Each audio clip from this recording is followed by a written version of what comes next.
2008 में दुनिया को बिटकॉइन से इंट्रोड्यूस कराया गया था। एक रहस्यमय व्यक्ति या ग्रुप जिसे सटोशी नाकामोटो कहा जाता है ने एक व्हाइट पेपर जारी किया। इस पेपर में एक नई डिजिटल करेंसी के बारे में बताया गया था। यह क्रांतिकारी था। बिटकॉइन ने सुरक्षित ट्रांसपेरेंट लेन देन का वादा किया। यह सरकारी नियंत्रण से मुक्त होगा। इसने क्रिप्टोकरेंसी युग की शुरुआत की। बिटकॉइन का आगमन समय पर हुआ। ग्लोबल फाइनेंशियल क्राइसिस ने ट्रेडिशनल सिस्टम्स में विश्वास को हिला दिया था। लोग नए ऑप्शंस की तलाश में थे। बिटकॉइन ने एक डिसेंट्रलाइज्ड समाधान पेश किया। इसने लोगों को उनके पैसों पर कंट्रोल दिया। इसने शुरुआती अपनाने वालों में क्यूरियोसिटी और एक्साइटमेंट जगाया। उन्होंने फाइनेंशियल लैंडस्केप को नया रूप देने की क्षमता देखी। 3 जनवरी 2009 को बिटकॉइन ब्लॉकचेन का पहला ब्लॉक माइन किया गया था। इसे जेनेसिस ब्लॉक के रूप में जाना जाता है। इसने बिटकॉइन नेटवर्क के जन्म को चिह्नित किया। सटोशी नाकामोटो ने इस पहले ब्लॉक को माइन किया था। जेनेसिस ब्लॉक के भीतर एक संदेश एम्बेडेड था। इसमें लिखा था डी टाइम्स 03 जैन 2009 चांसलर बैंकों के लिए दूसरे बेलआउट के कगार पर। यह टाइम स्टैम्प प्रूफ के रूप में काम करता था। इससे पता चला कि जेनेसिस ब्लॉक उस तारीख के बाद माइन किया गया था। इसने बिटकॉइन के पर्पस पर भी रोशनी डाली। बिटकॉइन को फाइनेंशियल क्राइसिस के फीडबैक के रूप में बनाया गया था। इसका पर्पस पारंपरिक बैंकिंग सिस्टम का ऑल्टरनेटिव प्रोवाइड करना था। मई 2010 में बिटकॉइन का इस्तेमाल करके पहला लेन देन दुनिया हुआ। लस्लो हनियच नाम के एक प्रोग्रामर ने 2 पिज्जा खरीदे। उसने उनके लिए 10,000 बिटकॉइन पे किए। उस समय बिटकॉइन का बहुत कम प्राइस था। यह पिज्जा खरीद अब बिटकॉइन कम्युनिटी में फेमस है। इसने एक्सचेंज के माध्यम के रूप में बिटकॉइन के इस्तेमाल का प्रदर्शन किया। यह बिटकॉइन के शुरुआती दिनों की एक कठोर याद दिलाता है। उस समय बहुत कम लोगों ने इसकी कैपेसिटी को पहचाना।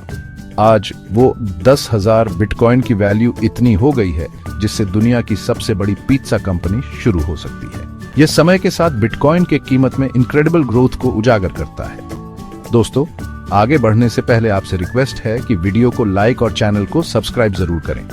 वापस टॉपिक पे आते हैं। बिटकॉइन की वैल्यू इतिहास में हमेशा के दर्ज हो गया है। अपने शुरुआती दिनों में बिटकॉइन की वैल्यू बस कुछ सेंट था। पिछले कुछ वर्षों में इसकी कीमत में काफी उतार चढ़ाव हुआ है, जिसके बाद तेज सुधार हुए हैं। ये वॉलेटिलिटी विभिन्न कारकों से प्रेरित रही है। इनमें मीडिया का ध्यान, टेक्नोलॉजिकल प्रोग्रेस और रेगुलेटरी डेवलपमेंट शामिल है। वॉलेटिलिटी के बावजूद बिटकॉइन की कीमत आम तौर पर ऊपर की ओर बढ़ी है। 2017 में बिटकॉइन ने अपना पहला बड़ा बुल रन फेस किया। इसकी कीमत लगभग $20,000 तक बढ़ गई। इसने वाइड अटेंशन और नए इन्वेस्टर्स को बाजार में लाया। हालांकि इस बुल रन के बाद एक सिग्निफिकेंट इंप्रूवमेंट हुआ। 2018 में बिटकॉइन की कीमत में तेजी से गिरावट आई, लेकिन फिर रिकवरी करता गया और $1 ट्रिलियन का सपना देखा गया। बिटकॉइन बड़ी लीग में प्रवेश करता है। 21 में बिटकॉइन ने एक इंपॉर्टेंट माइलस्टोन हासिल किया।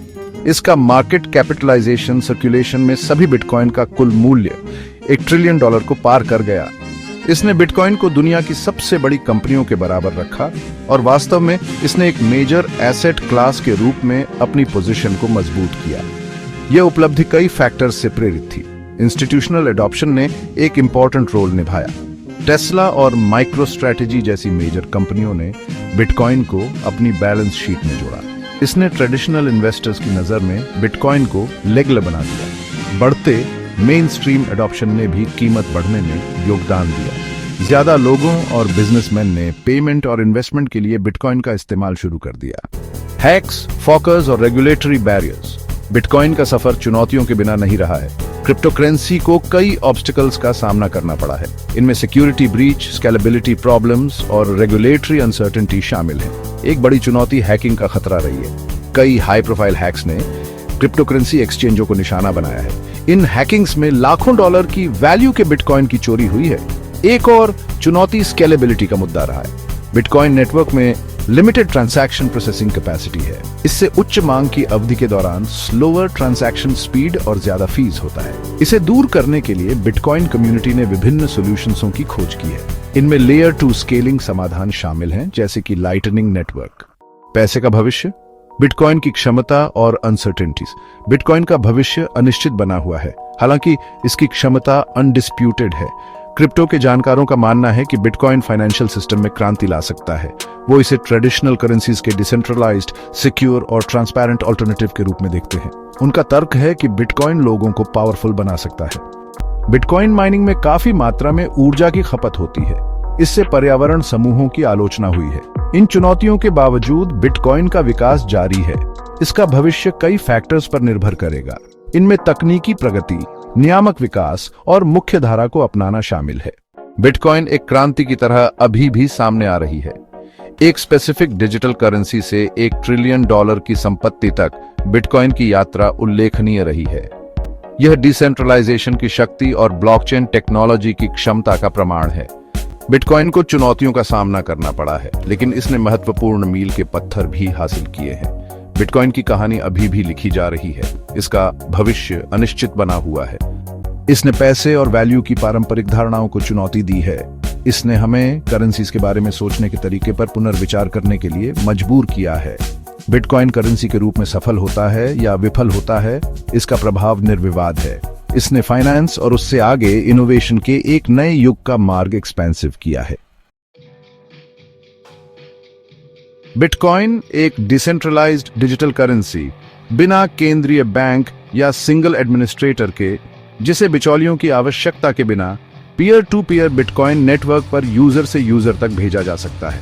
ब्लॉकचेन एक डिस्ट्रीब्यूटेड सार्वजनिक बही खाता जो सुरक्षित और ट्रांसपेरेंट तरीके से लेन देन रिकॉर्ड करता है। क्रिप्टो करेंसी एक डिजिटल करेंसी जिसमें करेंसी की यूनिट्स की उत्पत्ति को रेगुलेट करने और धन के ट्रांसफर को वेरीफाइड करने के लिए एन्क्रिप्शन टेक्नोलॉजी का इस्तेमाल किया जाता है, जो एक केंद्रीय बैंक से ज्यादा स्वतंत्र रूप से ऑपरेट होती है। इन्वेस्ट करने से पहले एक बात का ध्यान रखें, क्रिप्टो मार्केट वॉलेटिलिटी के लिए मानी जाती है, इसलिए खुद भी रिसर्च जरूर करें।